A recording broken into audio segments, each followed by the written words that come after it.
ডাক্তারি জীবনে বহু রোগীর সংস্পর্শে আসতে হয়েছে আমাকে। বিচিত্র মন, বিচিত্র চরিত্রের মানুষ দেখেছি। তাই এখন আর নতুন কোনো রোগী আমার মনে তেমন প্রভাব বিস্তার করতে পারে না। কিন্তু রাঘব সামন্তকে দেখেই কেন জানি আমি বেশ একটা ধাক্কা খেলাম। আমার মনের ঠিক অনুভূতিটা বুঝিয়ে বলা মুশকিল। কেমন যেন গা ঘিনঘিন আর গা শিরশির করা অনুভূতি, যেন একটা জীবন্ত মৃতদেহের সামনে দাঁড়িয়ে আছি।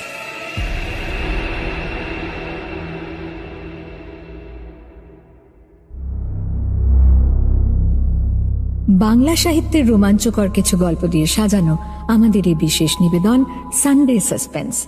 আজ শুনবেন মঞ্জিল সেনের লেখা পিশাচ। 1926 সালে ঢাকা জেলার বিক্রমপুরের হাসারায় জন্ম মঞ্জিল সেনের। সব ধরনের উপন্যাস গল্প লিখলেও রহস্য, রোমাঞ্চ, ভৌতিক গল্পের কাহিনীকার হিসেবে তিনি মূলত জনপ্রিয়। বক্সিং ছিল তার প্রিয় খেলা। 1990-91-তে গোরাচাঁদ গ্রন্থের জন্য তিনি জাতীয় পুরস্কার পান। পেয়েছেন আরও পুরস্কার, যার মধ্যে বিশেষ উল্লেখযোগ্য বিদ্যাসাগর পুরস্কার। এই গল্পটি আমরা নিয়েছি বুকফার্ম থেকে প্রকাশিত মঞ্জিল সেনের ভয় সমগ্র এই বইটি থেকে। গল্প পাঠে ঋতব্রত, মুখ্য ভূমিকায় অংশুমান পাল। শুরু হচ্ছে পিশাচ।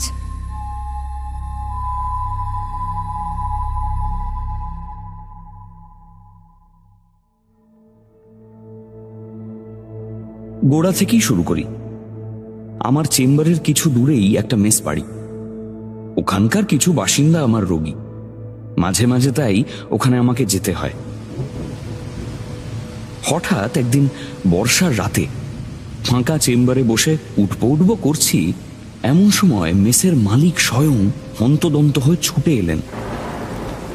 দিন কয়েক হলো এক নতুন বোর্ডার এসেছেন তার মেসে। ভদ্রলোক হঠাৎ অসুস্থ হয়ে পড়েছেন, গুরুতর কিছু বলেই মনে হচ্ছে। আমাকে এক্ষুনি যেতে হবে। যেতে হলো। ছোট্ট একটা চিলেকোঠা ঘরে রোগী শুয়ে আছে। পরে মেসের মালিকের মুখে শুনেছিলাম ভদ্রলোক কারো সঙ্গে ঘর ভাগাভাগি করে থাকতে চাননি। যত ছোট বা খারাপই হোক না কেন, ঘরটা সম্পূর্ণ তার চাই। তার জন্য যত বেশি টাকা দিতে হোক না কেন তিনি রাজি। তেমন কোনো ঘর ছিল না। শেষ পর্যন্ত চিলেকোঠা ঘরটা জঞ্জাল পরিষ্কার করে ভদ্রলোককে দেওয়া হয়। তিনি খুশিই হয়েছিলেন। ভদ্রলোক মেসে আসার পর থেকে এই কদিনে কোথাও বেরোননি, কারো সঙ্গে বিশেষ একটা কথাও বলেননি। ওই ছোট্ট ঘরে দরজা বন্ধ করে নিজেকে যেন বাইরের জগৎ থেকে বিচ্ছিন্ন করে রাখতে চেয়েছেন। মেসের চাকর ঘরে খাবার দিয়ে আসে, খাবার জন্য নিচে নামেন না তিনি। দাদাবাবু, খাবার এনেছি। আজ একটু রাতে খাবার দিতে গিয়ে ছোকরা চাকরটা দেখে ভদ্রলোক মাটিতে পড়ে আছেন। হ্যাঁ, কি হলো? দাদাবাবু, দাদাবাবু। মুখটা হাঁ হয়ে গেছে, দু চোখ যেন ঠিকরে বেরিয়ে আসছে। দাদাবাবু, ও দাদাবাবু, মালিক, মালিক একটু আসেন, কি হয়েছে দাদাবাবু? তার চিৎকারে লোকজন ছুটে আসে। নারীর গতি এত মৃদু যে মনে হয় জীবন মরণের একটা লড়াই চলছে। তাই ভয় পেয়ে মালিক ভদ্রলোক ছুটে এসেছেন আমার কাছে। মেসে কেউ মারা গেলে সেটা মেসের পক্ষে বদনাম, তাই তাঁর দুর্ভাবনাটাই বেশি। মালিকের সঙ্গে তাঁর মেস বাড়িতে যেতে হলো। যদিও আগে অনেকবারই এসেছি, কিন্তু চিলেকোঠায় কখনো আসিনি। সত্যি এক চিলতে ঘর। তক্তপোষে বিছানার উপর যিনি শুয়ে আছেন তাঁকে দেখে আমি চমকে উঠলাম। সারা শরীরে কেমন একটা শিহরণ বয়ে গেল। মাথার চুলের ডান দিকটা থপথপে সাদা, কিন্তু বাঁ দিকটা কালো। মুখে অসংখ্য বলি রেখা। অথচ আমার মনে হলো ভদ্রলোককে যত বুড়ো দেখাচ্ছে তত বুড়ো তিনি নন, অকালে বুড়িয়ে গেছেন।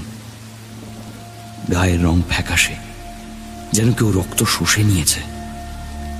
কেমন যেন একটা মৃত্যুর গন্ধ। নিঃশ্বাস বন্ধ হয়ে আসে।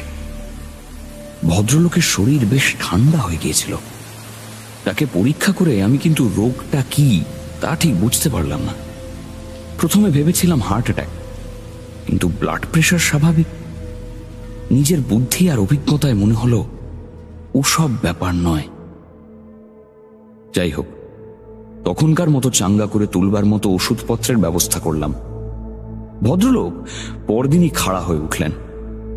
আমি একটু অবাকই হলাম। আগের রাত্রে অমন একটা অবস্থার পর এত তাড়াতাড়ি তিনি সামলে উঠবেন এ আমি আশাই করিনি।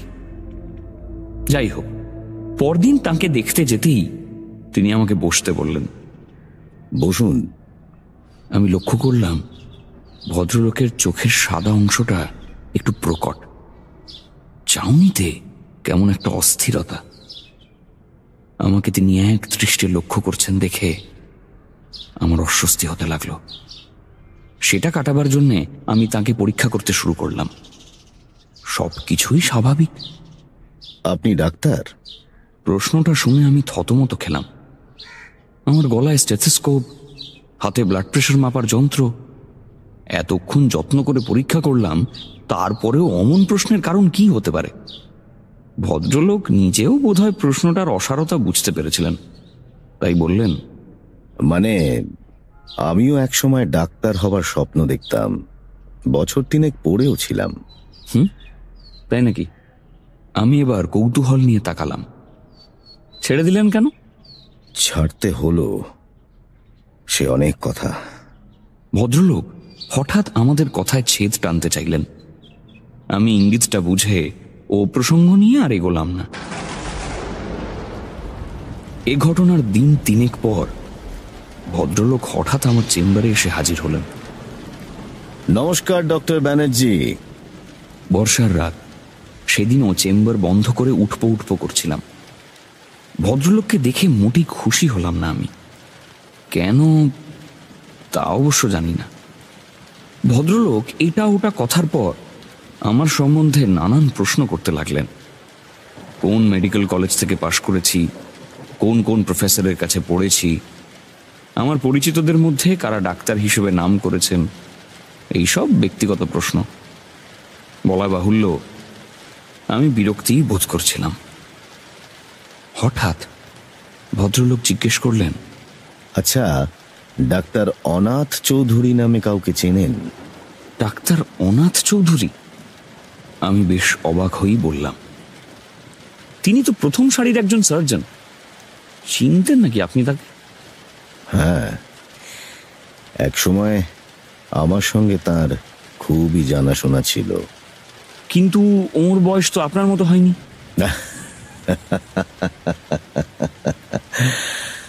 ওখানেই আপনার ভুল। আমার চাইতে উনি বয়সে বেশ বড়ই হবেন। আমার শরীর ভেঙে পড়েছে তাই বেশি বয়স দেখায়, নয়তো আমারও এক সময় জোয়ান চেহারা ছিল। হ্যাঁ, বেশ ভালো রকমই জোয়ান চেহারা ছিল আমার। আমার দৃষ্টিতে বোধহয় অবিশ্বাসের ছাপ ফুটে উঠেছিল। তা লক্ষ্য করে ভদ্রলোক বললেন, না না, আমি আপনাকে ধোঁকা দিচ্ছি না। তারপরই একটু মুচকি হেসে বললেন,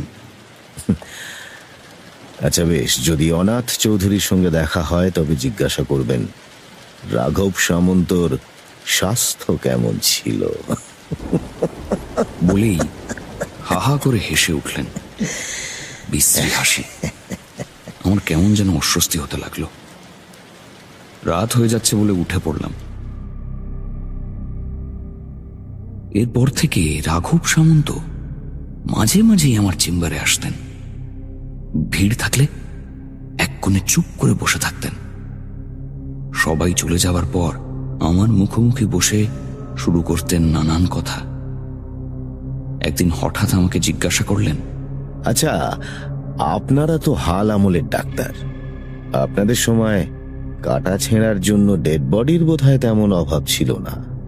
তারপর নিজেই সে প্রশ্নের জবাব দিলেন, হবেই বা কি করে, আজকাল কথায় কথায় লোকে ছুরি চালায়, বোমা মারে, মানুষ মারা তো এখন ডাল ভাত হয়ে গেছে। ডেড বডির অভাব নেই। অনেক ক্ষেত্রেই সেসব বডির কোনো দাবিদার থাকে না, ফলে মেডিকেল স্টুডেন্টসদের সুবিধেই হচ্ছে। আমাদের সময় এত খুন জখম ছিল না, ডেড বডিও ছড়িয়ে পড়ে থাকতো না। রীতিমতো সমস্যা ছিল ডেড বডি পাওয়া। মাঝে মাঝে ডিসেকশন বন্ধ হয়ে যাওয়ার মতন অবস্থা হতো। শরতের মাঝামাঝি রাঘব সামন্ত মারা গেলেন। সেবারেও মেসের ছোকরা চাকর সকালবেলা চা নিয়ে দরজা ধাক্কা দিয়ে কোনো সাড়া না পেয়ে জানলা দিয়ে উঁকি মেরে দেখল ভদ্রলোক মাটিতে চিত হয়ে পড়ে আছেন। মুখটা একটু হাঁ করা, কয়েকটা মাছি ভন ভন করছে মুখের সামনে। দাদাবাবু, দাদাবাবু, দাদাবাবু, দাদাবাবু, দাদাবাবু। আমি চেম্বারে আসতেই আমার ডাক পড়ল। এবার কিন্তু আর ভুল ছিল না, ভদ্রলোক মারাই গেছেন এবং করোনারি অ্যাটাকেই মৃত্যু হয়েছে। সার্টিফিকেট লিখে দিতে আমি কোনো দ্বিধা করলাম না। পরের দিন মেসের মালিক আমার সঙ্গে দেখা করতে এলেন। তার হাতে একটা বড় পুরু খাম, ওটা তিনি আমার হাতে দিলেন। আমি খামের ওপর লেখাটায় চোখ বুলিয়ে একটু অবাক হলাম। লেখা আছে ব্যক্তিগত। আমার মৃত্যুর পর এটা যেন ডক্টর বিমল ব্যানার্জিকে দেওয়া হয়।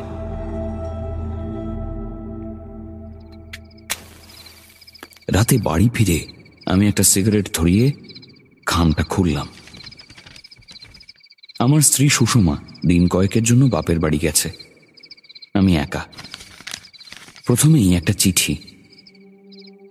প্রিয় ডাক্তার ব্যানার্জি, আপনি হয়তো ভেবে অবাক হচ্ছেন এত লোক থাকতে আপনাকেই কেন আমার জবানবন্দি শোনাবার জন্য বেছে নিলাম।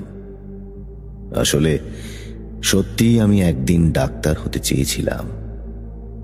যদি আমার জীবনে ওলটপালট না ঘটত, কিংবা যদি ডাক্তার অনাথ চৌধুরী আমার জীবনে শনি হয়ে দেখা না দিত, তবে হয়তো আজ আমি একজন সফল ডাক্তার হিসেবে মানুষের জীবন বাঁচাবার মহৎ পেশায় ব্যস্ত থাকতাম। কিন্তু শনি আর রাহু, এই দুয়ের মিলন ঘটেছিল আমার ভাগ্যের ঘরে। তাই যাক সে কথা। আপনাকে দেখে আমার জীবনের স্বপ্নের কথা মনে পড়েছে। আপনাকে কেন জানি ভালো লেগেছে, তাই আমার জীবনের বিচিত্র কাহিনী আপনার হাতে দিয়ে গেলাম। যদি অবিশ্বাস হয় তবে ডাক্তার অনাথ চৌধুরীকে প্রশ্ন করতে পারেন, সেই সঙ্গে তার মানসিক প্রতিক্রিয়াও লক্ষ্য করবেন। তবে সাবধান, তার পথ মাড়াবেন না। সে শুধু লোভী নয়, নিষ্ঠুর। কত বড় নিষ্ঠুর তা এই কাহিনী থেকেই জানতে পারবেন। আমার শুভেচ্ছা রইল। ইতি রাঘব সামন্ত।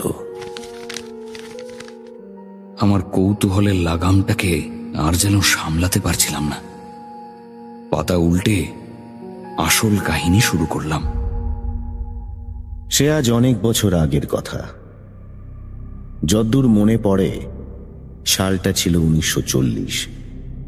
দেশ তখনও স্বাধীন হয়নি। ঢাকা মেডিকেল স্কুলে আমি ডাক্তারি পড়ি।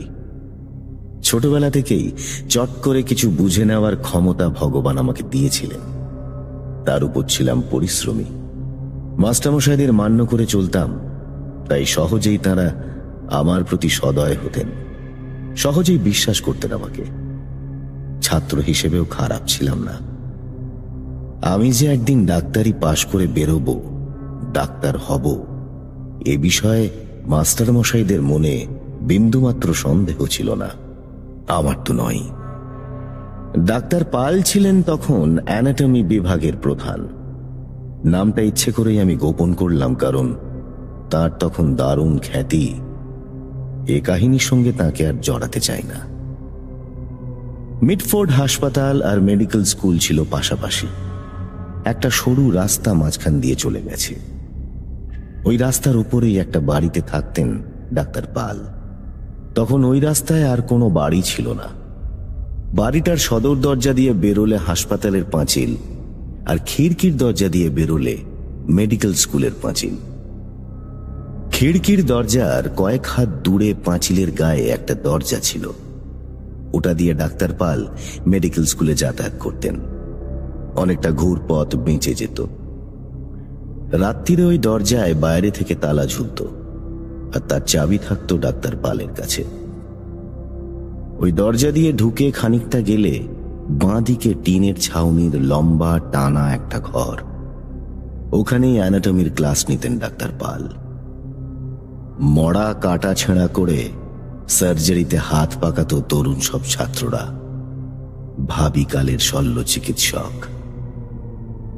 ডাক্তার পালের বাড়িটা বেশ বড়। আসলে ওটা ছিল হাসপাতালের সম্পত্তি। মেডিকেল স্কুলে পড়ানো ছাড়াও হাসপাতালের সঙ্গেও তিনি ঘনিষ্ঠভাবে যুক্ত ছিলেন। অ্যানাটমি সবকিছুর দায়িত্ব, এমনকি কাটা ছেঁড়ার জন্য মরা জোগাড় করার ভারও ছিল তার উপর। ডাক্তার পাল অবশ্য নিজে মরা জোগাড় করতেন না, তার জন্য অন্য লোক ছিল।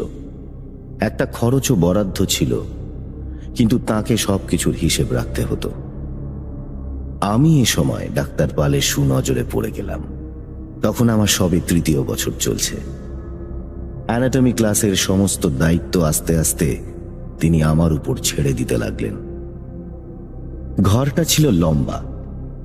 ওই ঘরের পরিষ্কার পরিচ্ছন্নতা, ছাত্রদের মধ্যে ঠিক মতন লাশ ভাগ করে দেওয়া, ঠিক মতো হিসেব রাখা, এবং যারা লাশ নিয়ে আসে তাদের পাই পয়সা চুকিয়ে দেওয়া, এসবই তিনি আমার উপর ছেড়ে দিয়ে নিশ্চিন্ত হলেন। একটা কথা আগেই বলে রাখি, বৈধভাবে কাটা ছেঁড়ার জন্য যে লাশ আমরা পেতাম তা মোটেই পর্যাপ্ত ছিল না।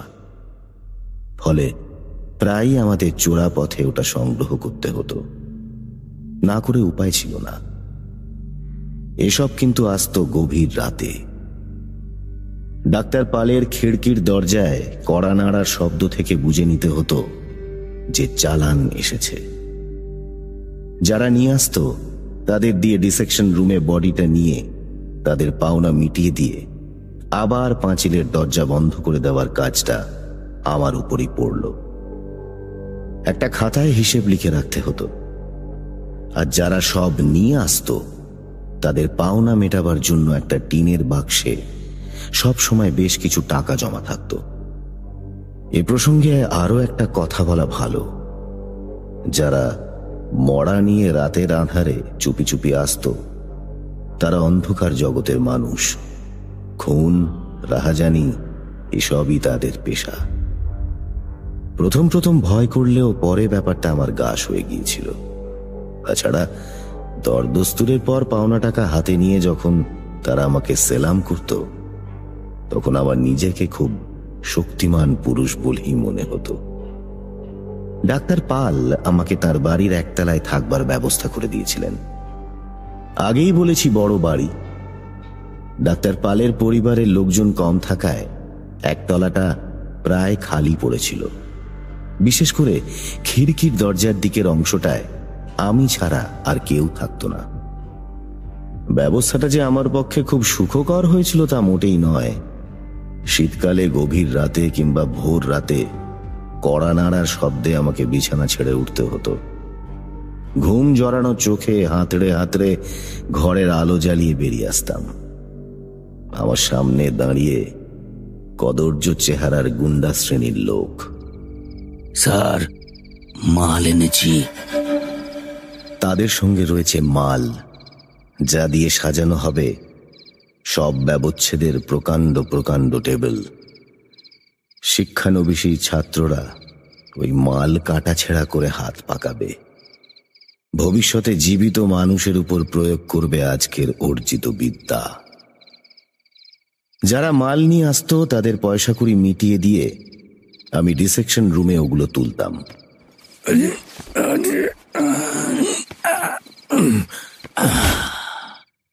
তারপর ওরা চলে গেলে একা কিছুক্ষণ থাকতে হতো আমাকে ওই ঘরে, যেখানে সাজানো রয়েছে পাশাপাশি মৃতদেহ। আর বিরাজ করছে একটা অস্বাভাবিক নিস্তব্ধতা, হয়তোবা কবরের নিস্তব্ধতা। মেডিকেল স্কুলের প্রধান দালান থেকে ওটা ছিল বেশ খানিকটা দূরে, তাই নির্জনতাও ছিল যথেষ্ট। একা একা ওখানে ওগুলোর মধ্যে দাঁড়িয়ে যে আমার গা ছমছম করতো না, এ কথা বললে মিথ্যা বলা হবে। মনে হতো ওরা যেন সব আমাকে লক্ষ্য করছে। তারপর এক সময় ওই ঘরের তালা বাইরে থেকে লাগিয়ে আমি ফিরে আসতাম আমার ঘরে, নষ্ট ঘুম পুষিয়ে নেওয়ার জন্য আবার আশ্রয় নিতাম বিছানায়। এইভাবে কাটছিল আমার দিন আর রাত। সাধারণ চোখে আমার তখনকার জীবন মোটেই হিংসা করার মতন মনে না হলেও মেডিকেল ছাত্রদের কাছে কিন্তু আমি হিংসার পাত্র হয়ে দাঁড়িয়েছিলাম। ডক্টর পালের প্রতি আমার সদয় ভাবটা তারা পক্ষপাতিত্ব বলেই মনে করত। বিশেষ করে অ্যানাটমি ক্লাসের সম্পূর্ণ ভার তিনি আমার উপর ছেড়ে দিয়েছিলেন বলে অনেকের যে চোখ টাটাতো সে বিষয়ে আমার কোনো সন্দেহ ছিল না। কাটা ছেঁড়ার জন্য তাদের মধ্যে লাশ ভাগ করে দেওয়ার ব্যাপারে আমি যে একটু মাতব্বরি করতাম না, কিংবা যারা এ ব্যাপারে আমার অনুগ্রহ প্রার্থী ছিল তাদের প্রশ্রয় দিতাম না, এই কথা বললে মিথ্যে বলা হবে। এ ধরনের জীবনে মানুষ স্বার্থপর হয়ে ওঠে এবং নিজের ছাড়া অপরের ভালোর ব্যাপারে একেবারেই মাথা ঘামায় না বলেই আমার বিশ্বাস। আমার অভিজ্ঞতাও তাই বলে। ডাক্তার পালের অনুগ্রহ ভাজন হওয়ার ফলে আমার নিজের আখেরটা গুছিয়ে নেওয়ার কথা ভাবতে শুরু করেছিলাম। বিবেকহীন উচ্চাকাঙ্ক্ষী এক যুবক। দিনে দিনে ডাক্তার পালের আমি ডান হাত হয়ে উঠলাম। আমাকে ছাড়া তার চলে না। অ্যানাটমির প্রফেসর হিসেবে তার তখন যথেষ্ট খ্যাতি, কিন্তু তার খুব কাছাকাছি এসে আমার জানতে বাকি ছিল না যে তার উচ্চাকাঙ্ক্ষার পেছনেও আছে ঘোর স্বার্থপরতা আর বিবেক বর্জিত কার্যকলাপ। সারাদিনের খাটুনির পরে তিনি আনন্দ লাভের জন্য এমন কয়েকটি বিশেষ বিশেষ জায়গায় যেতেন যেখানে সুন্দরী রমণী আর বিলিতি সুরার অভাব ছিল না। কতদিন গভীর রাতে নেশাগ্রস্ত অবস্থায় তাকে সদর দরজার সামনে থেকে তুলে এনে ঘরে শুইয়ে দিয়েছি, তার হিসেব নেই। যাক, সেসব অবান্তর কথা। এদিকে ব্যবচ্ছেদের জন্য নিয়মিত সব সংগ্রহ করা একটা ঘোর সমস্যা হয়ে দাঁড়িয়েছিল। অ্যানাটমি ক্লাসে ছাত্রের সংখ্যা কখনো কম থাকতো না। তাদের ছোট ছোট দলে ভাগ করে এক একটি দেহ দেওয়া হতো। তারা পালা এবং ভাগাভাগি করে সেই বস্তুটির উপর ছুরি চালাতো এবং তাতেও অনেক সময় চাহিদা মেটানো যেত না।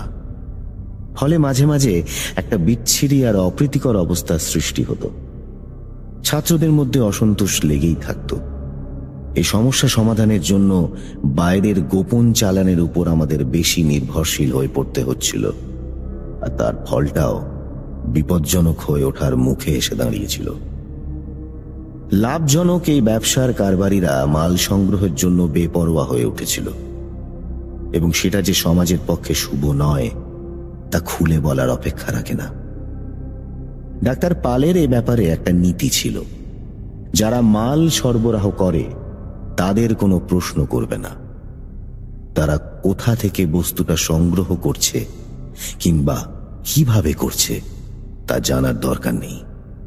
তিনি বলতেন, ওরা লাশ নিয়ে আসে, আমরা টাকা দিয়ে কিনি, দুপক্ষই লাভবান, সুতরাং প্রশ্ন করো না। খুন করে লাশ নিয়ে আসা হয়েছে এমন প্রশ্ন ওঠার সম্ভাবনা ছিল না। ডাক্তার পালের কাছে কেউ এ ব্যাপারে ইঙ্গিত করলে তিনি যেন আতঙ্কিত হয়ে উঠতেন। কিন্তু এমন একটা ব্যাপারে তার হালকা কথার ধরন থেকেই বোঝা যেত এ বিষয় নিয়ে আলোচনা তিনি মার্জিত রুচির পরিচয় বলে মনে করতেন না। অনেক সময় আমি লাশ দেখে চমকে উঠেছি। টাটকা মৃতদেহ, যেন সদ্য মারা গেছে। যারা রাতের অন্ধকারে ওগুলো নিয়ে আসতো তাদের ভয়াবহ চেহারা দেখেও কত সময় আমি শিউরে উঠেছি।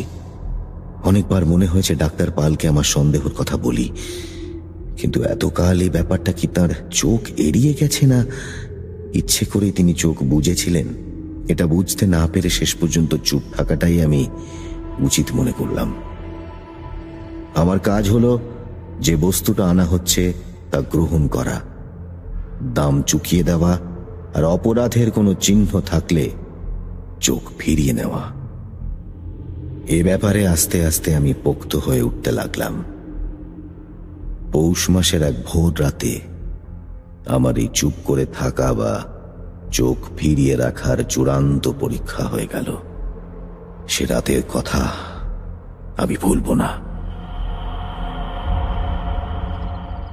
দাঁতের যন্ত্রণায় ঘুম আসছিল না, বিছানায় ছটফট করছিলাম।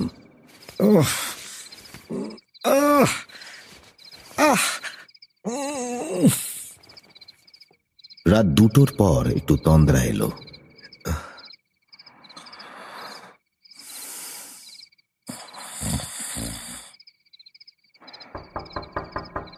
ঘণ্টাখানেক বোধহয় ঘুমিয়েছিলাম। বেশ কয়েকবার কড়া নাড়ার শব্দে ঘুম ভেঙে গেল। যে বা যারা কড়া নাড়ছে বেশ অসহিষ্ণু হয়ে উঠেছে। আকাশে চাঁদের পাতলা আলো, শীতের রাতের হিমেল হাওয়া, সারা শহর ঘুমিয়ে। যারা এসেছিল তারা একটু দেরি করেই এসেছে, কিন্তু চলে যাওয়ার জন্য ব্যস্ত হয়ে উঠেছে। ঘুমে আমার চোখ ভেঙে আসছিল। কোনো মতে দরজা খুলে তাদের সামনে দাঁড়ালাম। ঘুমের ঘোর তখনও কাটেনি। মনে হলো ওরা যেন গজগজ করছে।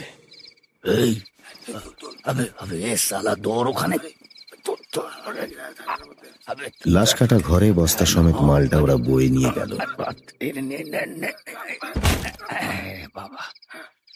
একটা টেবিলে সেটাকে ফেলে বস্তাটা সরিয়ে নিতেই ঘরের আলো এসে পড়ল ওটার মুখের উপর, আর আমি ভীষণ চমকে উঠলাম। এ কি কাণ্ড! এ যে মালতী! যে লোক দুটো বস্তায় মৃতদেহ পুড়ে নিয়ে এসেছিল তারা কোনো জবাব দিল না, কিন্তু যেন একটু সচকিত ভাবে দরজার দিকে সরে গেল।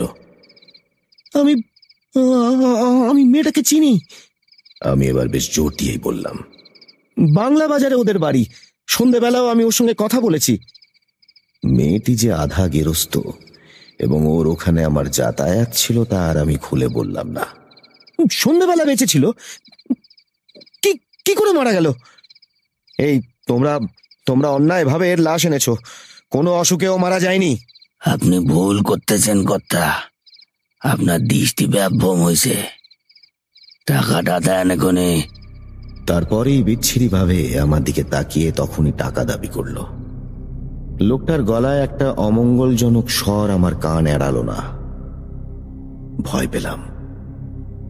ওই নির্জন ঘরে আমাকে মেরে ফেলে রেখে গেলে আমার কিছুই করার থাকবে না। হয়তো দিনের বেলা কোনো টেবিল শোভা করে একজন ছাত্রের আমি হাত পাকাবার বস্তু হয়ে দাঁড়াবো। আমি আমতা আমতা করে কিছু একটা বললাম, তারপর তাদের নিয়ে চলে এলাম ডাক্তার পালের বাড়িতে। ওদের বাইরে দাঁড় করিয়ে রেখে ঘরের ভেতর থেকে টাকা গুনে এনে হাতে তুলে দিলাম। ওরা চলে যেতেই আমি তাড়াতাড়ি ফিরে গেলাম লাশ কাটার ঘরে। মেয়েটার শরীরে কতগুলো মারাত্মক আঘাতের চিহ্ন আমার চোখে পড়ল, আর আমি থর থর করে কেঁপে উঠলাম। আমার সন্দেহ মিথ্যে নয়। কোনো মতে পালিয়ে এসে আমি আমার ঘরে আশ্রয় নিলাম। পরে একটু শান্ত হবার পর আমি ভাবতে শুরু করলাম। ডাক্তার পালের উপদেশটা আমার মনে পড়ে গেল। আরো একটা কথা চিন্তা করলাম, যারা এই ব্যবসার সঙ্গে জড়িয়ে আছে, আমি যদি তাদের বাধা হয়ে দাঁড়াই তবে আমার পক্ষে সেটা খুব নিরাপদ হবে না। ওই শয়তানগুলো খুনে নৃশংস। যা হোক, পরের দিন এই ব্যাপারে ডাক্তার পালের সহকারীর সঙ্গে কথা বলবো ঠিক করলাম। সহকারীটি হলেন একজন তরুণ ডাক্তার, নাম অনাথ চৌধুরী। সুপুরুষ এই তরুণ ডাক্তারটি ছাত্রমহলে তখন খুব প্রিয়। চতুর, ফিটফাট আর উচ্ছৃঙ্খল প্রকৃতির, কিন্তু কথার চটকে অন্যের উপর প্রভাব বিস্তার করার অসাধারণ তার ক্ষমতা। দেশ বিদেশেও ঘুরেছে, বিলেত থেকে ডাক্তারি পাশ করে এসেছে, তাই অল্প বয়সেই ছড়িয়ে পড়েছে নাম। তাছাড়া নাটক, অভিনয়, খেলাধুলা সবকিছুতেই চৌকস। ছাত্রদের মধ্যে সমানে মিশে যাওয়ার একটা প্রবণতাই তাকে অত জনপ্রিয় করে তোলার মূলে। আমার সঙ্গে তার যথেষ্ট দহরম মহরম ছিল।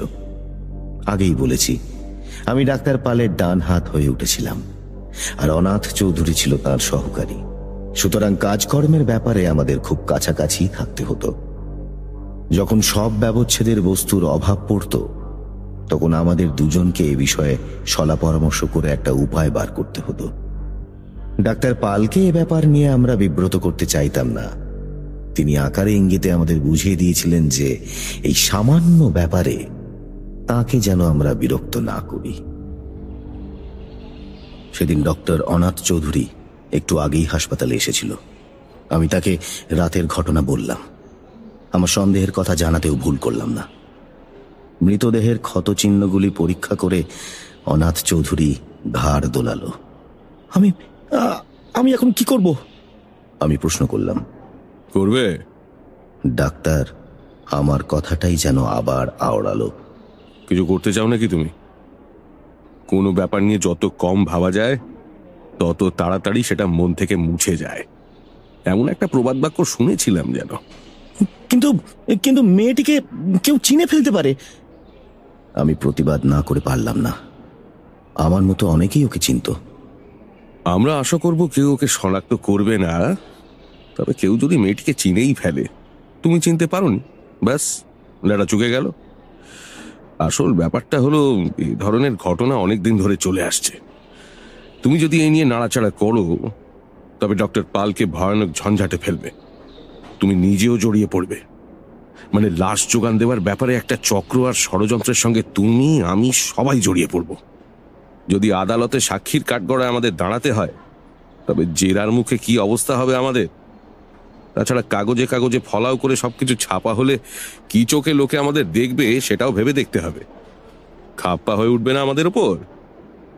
তবে সত্যি কথাই যদি জানতে চাও, আমাদের বেশিরভাগ চালানি খুন জখমের লাশ। ডাক্তার চৌধুরী, যেন তুমি নিজে ব্যাপারটা সন্দেহ করনি। এখন এমন ভান করছে যেন নতুন জানছো। যত সব। সন্দেহ করা এক জিনিস আর প্রমাণ করা অন্য জিনিস। হ্যাঁ, তা আমি জানি।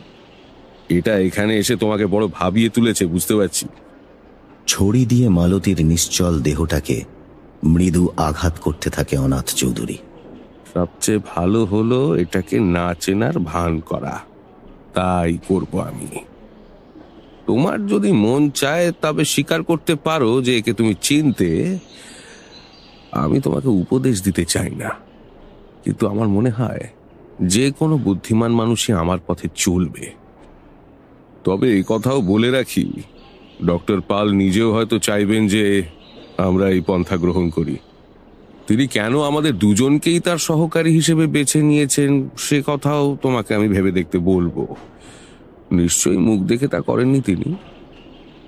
আমাদের কাজকর্মে তার আস্থা জন্মেছিল। এই ধরনের পরিস্থিতির মোকাবিলা করতে আমরা পারবো বলেই তিনি আশা করেন।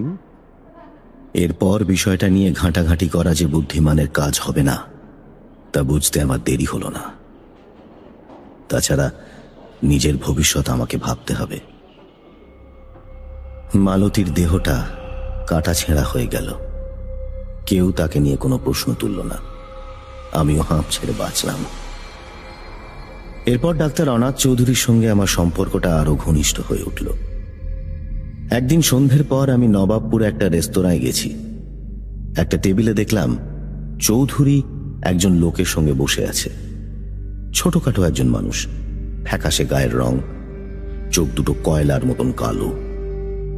লোকটির হাবভাব বা বেশভূষায় তাকে অতি সাধারণ মানুষ ছাড়া আর কিছু মনে হয় না। যেন গেঁয়ো মানুষ, চেহারায় রুক্ষতাই ফুটে উঠেছে।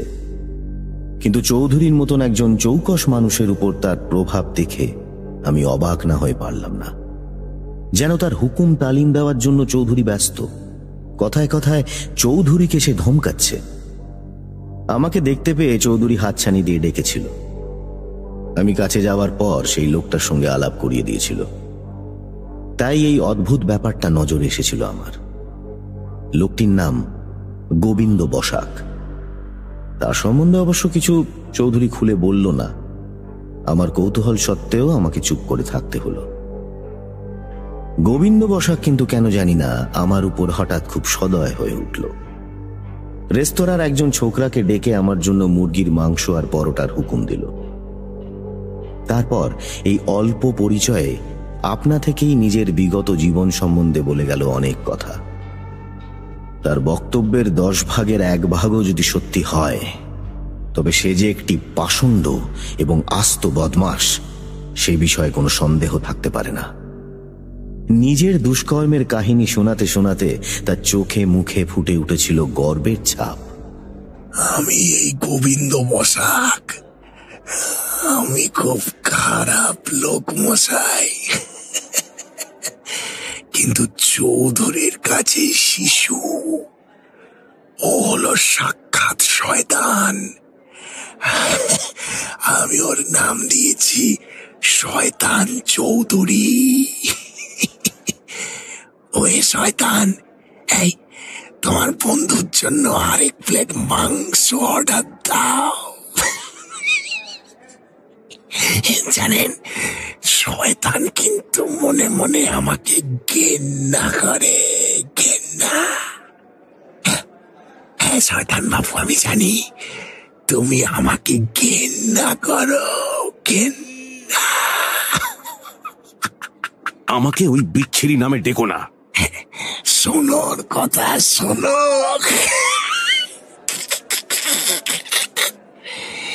চুরি মারামারি দেখেছেন? আমার সমস্ত শরীরে ছুরির কপ বসাতে পারলে ও খুশি হবে, খুশি। আমি মন্তব্য না করে পারলাম না। আমরা যারা ডাক্তারি পড়ছি তাদের অন্য উপায় আছে। আমরা যাকে পছন্দ করি না তাকে ফালা ফালা করে কাটাছেঁড়া করি। চৌধুরী মুখ তুলে আমার দিকে তাকালো। ওর দু চোখে একটা অদ্ভুত দৃষ্টি। বেশ খানিকক্ষণ আমরা ওই রেস্তোরাঁয় কাটালাম। বসাক নিজেও কয়েকবার এটা ওটা খাবারের অর্ডার দিল। চৌধুরীকেও সমানে হুকুম করলো মুখরোচক খাবার অর্ডার দেওয়ার জন্য। মাঝখান থেকে আমার ভুরিভোজটা ভালোই হলো। আমরা যখন উঠবো করছি, রেস্তোরাঁ ছোকরাটি মোটা একটা বিল এনে আমাদের টেবিলে রাখলো। ওটাতে চোখ না বুলিয়েই বসাক আঙুলের টোকা মেরে ওটা চৌধুরীর দিকে ঠেলে দিল।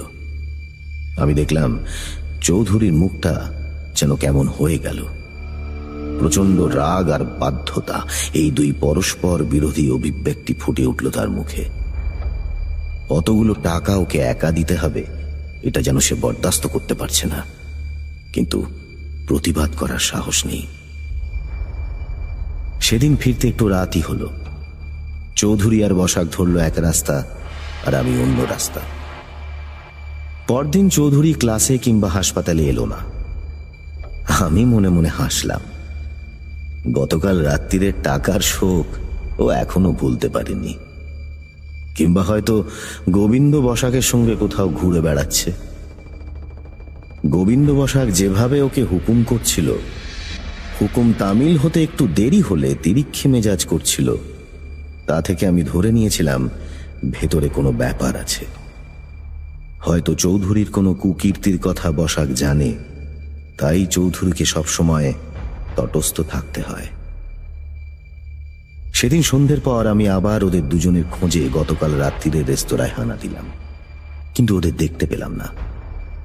আরো কয়েকটা শৌখিন রেস্তোরাঁয় উঁকি মেরে দেখলাম ওরা নেই। আমি আর রাত করলাম না, ফিরে এলাম। ভোর রাত 4টের সময় সুপরিচিত সেই কড়া নাড়ার শব্দে আমার ঘুম ভেঙে গেল।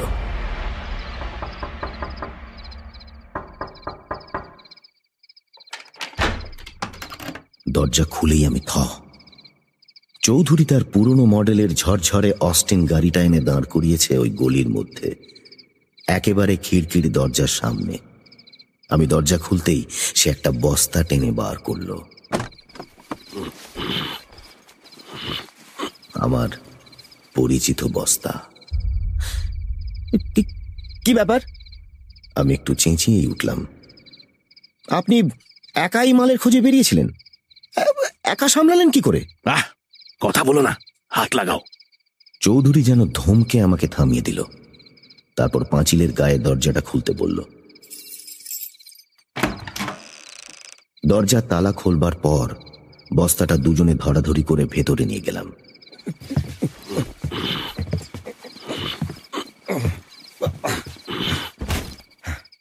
অ্যানাটমি ক্লাসটা ওই দরজা দিয়ে ঢুকে বাঁ দিকে, প্রায় পাঁচিল ঘেঁষে এবং অন্যান্য দালান থেকে বেশ দূরে। তবে পাঁচিলের গায়ের ওই দরজা দিয়ে ঢুকলে ডাক্তার পালের খিড়কি থেকে তেমন একটা দূর নয়। সব দিক বিবেচনা করেই বোধহয় ওই বাড়িটা অ্যানাটমি প্রধানের জন্য বরাদ্দ করা হয়েছিল।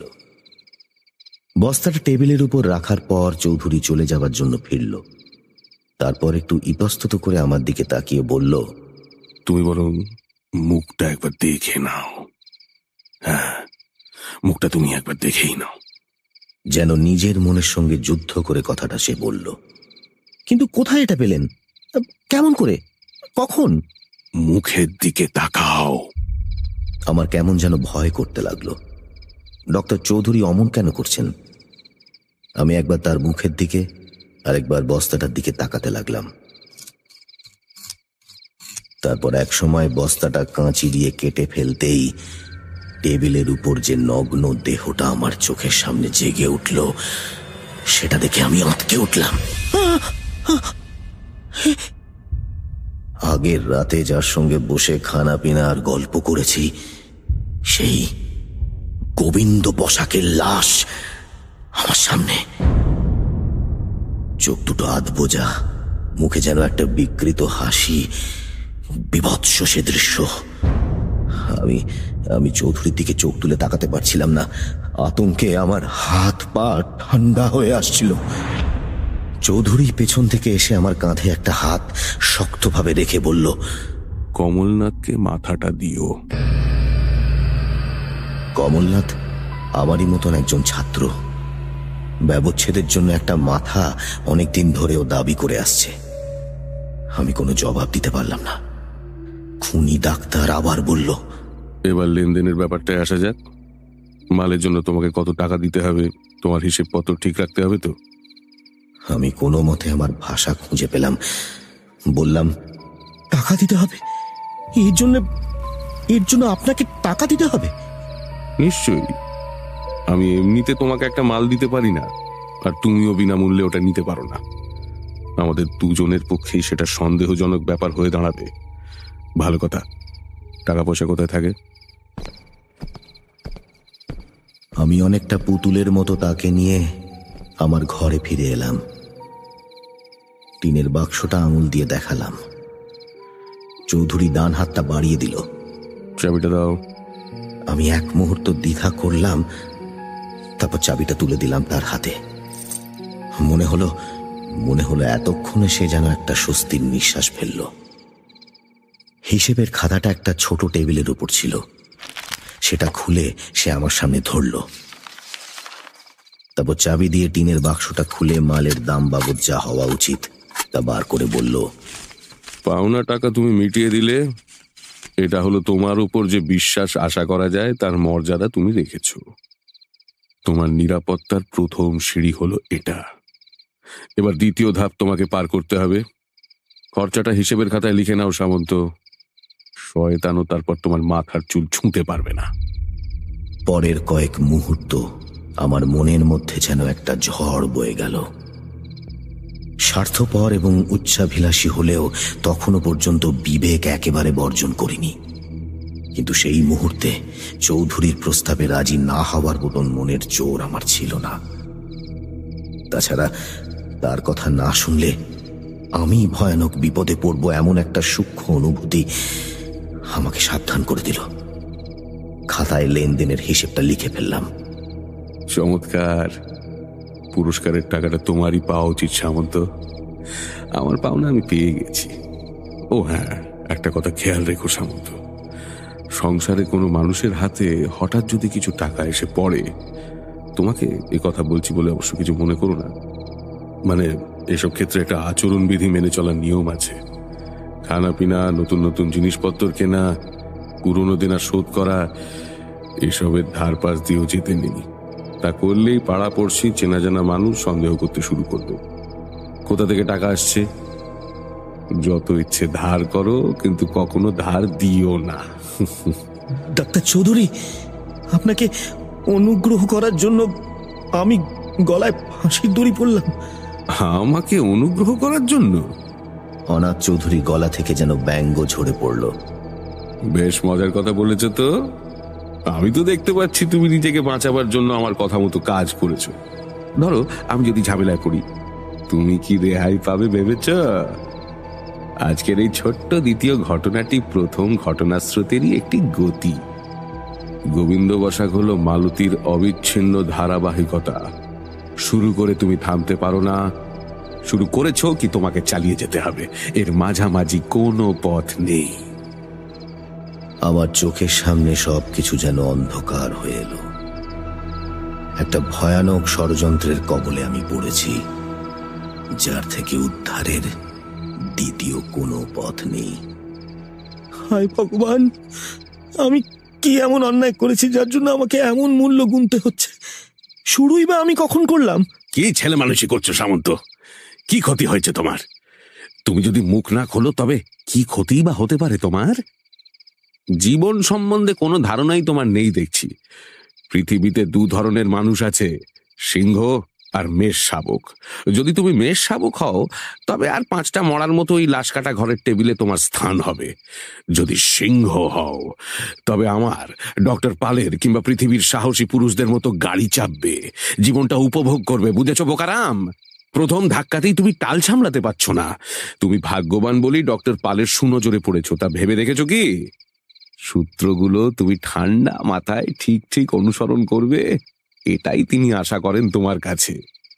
আর এই কথাও তোমায় আজ বলে রাখছি, আজ থেকে 3 দিন পরে আজকের কথা ভেবে তুমি নিজেই লজ্জা পাবে, আমি বাজি রাখতে পারি।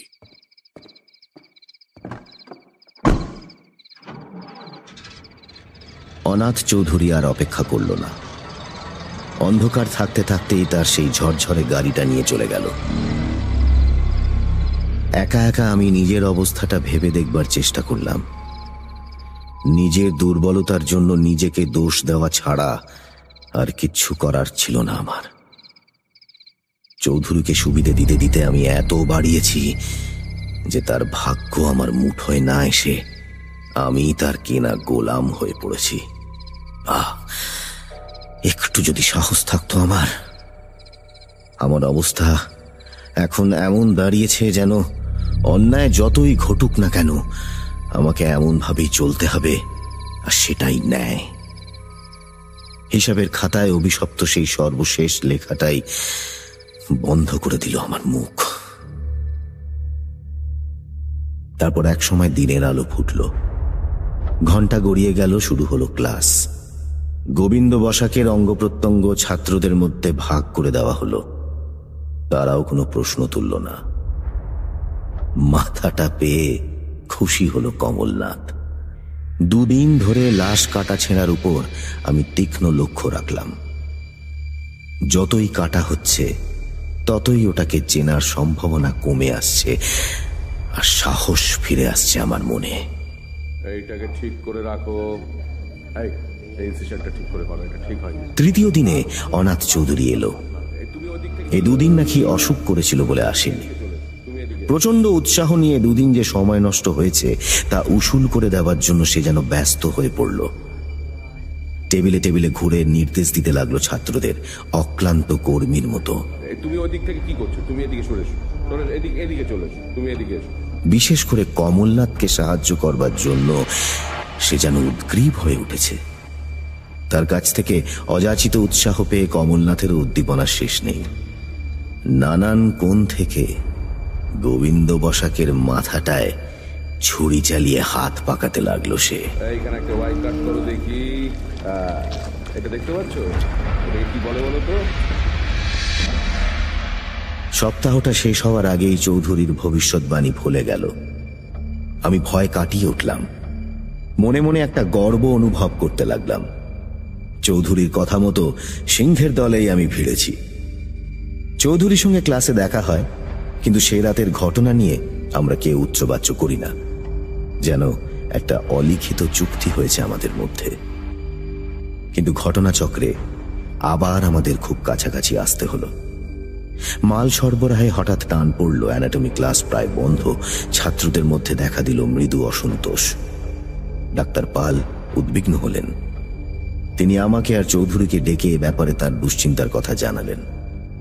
ঠিকমতো মাল না পাওয়া গেলে ছাত্রদের পক্ষে কাটাছেঁড়া করা অসম্ভব। তার কাছ থেকে কর্তৃপক্ষ কৈফিয়ত চেয়ে বসবেন। আমাদের তিনি এ ব্যাপারে তৎপর হতে বললেন। আমরাও চিন্তিত হয়েছিলাম। আসলে পুলিশ সে সময় কিছু একটা ঘটনায় বেশ কিছু গুন্ডাকে আটক করেছিল, ফলেই এই অচলাবস্থা। আমি আর চৌধুরী সলা পরামর্শ করতে লাগলাম। একটা উপায় আমাদের বের করতে হবে। ঠিক এই সময় শহর ছাড়িয়ে বেশ কিছুটা দূরে একটা খুব পুরনো কবরখানার খবর এলো আমাদের কাছে। ওটা চারপাশে নাকি জঙ্গল, অনেকটা পরিত্যক্ত। খুব কাছের গায়ের কিছু পুরনো মানুষ ছাড়া ওটা এখন আর কেউ ব্যবহার করে না। একটা নতুন কবরখানা হয়েছে অন্যদিকে, সেখানেই যায়।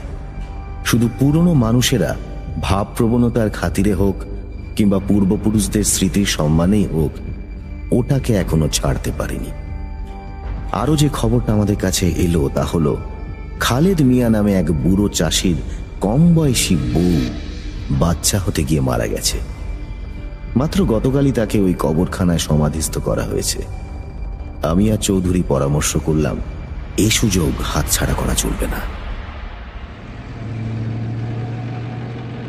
সেদিনই সন্ধ্যের পর চৌধুরীর ঝরঝরে গাড়িতে আমরা বেরিয়ে পড়লাম। শহর ছাড়িয়ে বেশ অনেকটা দূরে সেই কবরখানা। ওখানে পৌঁছে কাজ শেষ করে আবার ফিরে আসতে আসতে অনেক রাত হয়ে যাবে। শহরের শেষ সীমানায় চৌধুরী গাড়ি থামিয়ে একটু অন্ধকার দেখে রাস্তার পাশে গাড়ি রাখল। পেছনের আসনে পায়ের কাছে ছিল শাবল আর কোদাল, আর ছিল চটের বস্তা। যাতে কারো চোখে না পড়ে তাই অন্ধকারে গাড়িটা রাখল চৌধুরী। আমরা একটা হোটেলে ঢুকলাম। রাতের খাওয়াটা সেরে নেওয়াই ভালো, নয়তো পেটে কিছুই পড়বে না। মাংস আর পরোটার অর্ডার দিয়ে চৌধুরী পকেটে হাত ঢোকালো। তারপর এক মুঠো টাকা বার করে আমার হাতে গুঁজে বলল, সামন্ত, সেদিন আমার সঙ্গে সহযোগিতা করার জন্য এই সামান্য উপহারটুকু গ্রহণ করো। আমি টাকাটা পকেটে পুরে নিলাম। আপনি একজন দার্শনিক, আপনি ঠিকই বলেছিলেন। 3 দিন পর ওই ব্যাপারটা নিয়ে আমি আর মাথা ঘামাইনি। আপনার সঙ্গে ঘনিষ্ঠতা না হওয়া পর্যন্ত আমি একটা বুদ্ধ ছিলাম। আপনি আর ডাক্তার পাল, আপনারাই আমাকে সত্যিকারের মানুষ বানিয়ে ছাড়বেন। ভগবানকে ধন্যবাদ, আপনাদের নজরে পড়েছিলাম। আর বলতে, মানুষ তোমাকে না বানিয়ে আমরা ছাড়বো না। আর তাই যদি বলো, সেদিন আমার পাশে দাঁড়াবার জন্য একজন সাহসী মানুষই আমার দরকার ছিল। প্রকাণ্ড চেহারার অনেক মানুষই ওই দৃশ্য দেখে মূর্ছা যেত, কিন্তু তোমার বেলায় তা হয়নি। তুমি মাথা ঠিক রেখেছিলে। আমি লক্ষ্য করছিলাম তোমাকে। মাথা কেন ঠিক রাখবো না? ওটা আমার কাছে কোনো ব্যাপার নয়।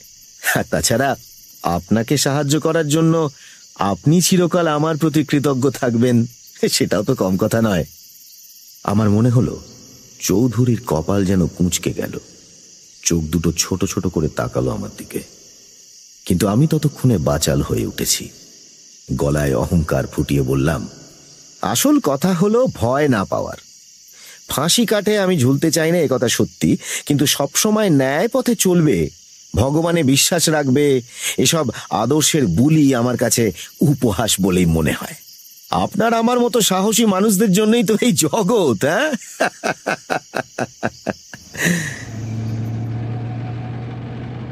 হোটেলের টাকা মিটিয়ে আমরা আবার বেরিয়ে পড়লাম। ক্রমে রাস্তা নির্জন হয়ে এলো। আকাশে আধখানা চাঁদ। খুব অসুবিধা হচ্ছিল না। অবশেষে কবরখানার সামনে পৌঁছলাম। চারপাশে জঙ্গল, একটা পুরনো জীর্ণ মসজিদ আর তার লাগোয়া কবরখানা। ভাগ্য ভালো মসজিদে কেউ থাকে না, ওটাও বোধহয় এখন পরিত্যক্ত।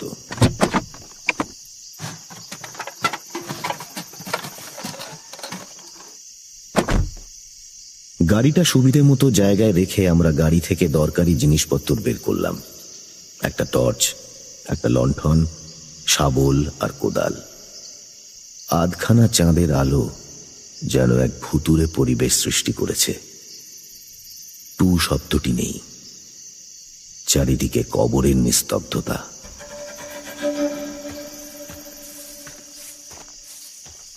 একটা কাঠের ভাঙা গেট পেরিয়ে আমরা কবরখানার ভেতরে ঢুকলাম। বড় বড় ঘাস হয়েছে চারিদিকে, সাপ থাকাও বিচিত্র নয়। সন্তর্পণে পা ফেলে লণ্ঠন আর টর্চের আলোয় আমরা পথ এগোচ্ছিলাম। বড় বড় গাছের ছায়া চাঁদের আলো ঢেকে এক এক জায়গায় সৃষ্টি করেছে নিরন্ধ্র অন্ধকার। আমার গা ছমছম করে উঠল। মনে হলো যেন সারি সারি কবরের তলা থেকে চিরনিদ্রিত মৃতদেহগুলি আমাদের এই গোপন অভিসার লক্ষ্য করছে। আমরা তাদের শান্তিতে বাধার সৃষ্টি করেছি, অবৈধভাবে প্রবেশ করেছি তাদের সংরক্ষিত এলাকায়, সেটা তারা পছন্দ করছে না। চৌধুরীর দিকে তাকিয়ে দেখলাম সে কিন্তু নির্বিকার। আবার আমার সাহস ফিরে এলো। নতুন কবরটা খুঁজে বের করতে বেগ পেতে হলো না। বেশিরভাগই বড় বড় ঘাসে ঢাকা পড়েছে, কিন্তু এটা সদ্য তৈরি, তাই ঘাস পরিষ্কার করা হয়েছে, সহজেই চোখে পড়ে। দেখি সরুন, এখান থেকেই শুরু করি। লণ্ঠনটা মাটিতে রেখে আমরা দুজনে মাটি কোপাতে শুরু করলাম।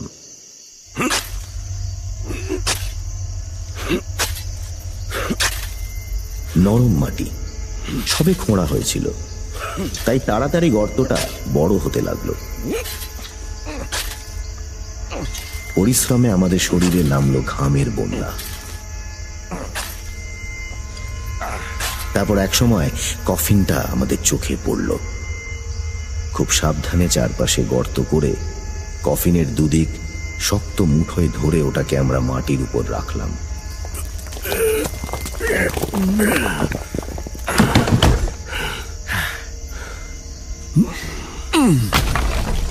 শাবলে চাপ দিয়ে ঢাকনাটা খুলে ভেতরের মৃতদেহটা শুইয়ে দিলাম পাশের বড় বড় ঘাসের উপর।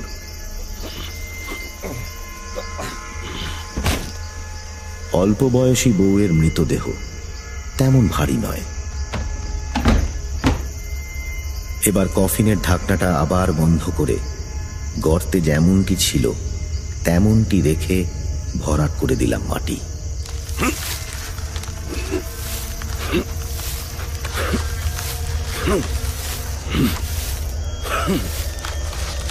আমাদের কুকীর্তির প্রমাণ আমরা রাখতে চাই না।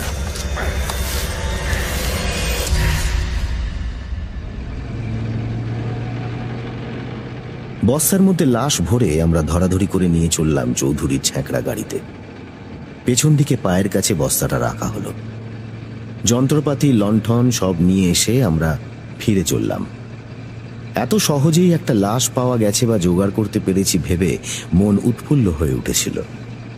ওটার বাবদ যে টাকা হওয়া উচিত সেটা আমরা দুজন ভাগ করে নেব। সহজভাবে টাকা রোজগারের ভালো একটা পথ পাওয়া গেছে। চৌধুরী গাড়ি চালাতে চালাতে কুৎসিত একটা রসিকতা করল। দুজনেই হেসে উঠলাম। এরকম সুন্দরী বউ কাটতেও মজা, বুঝলে সামন্ত?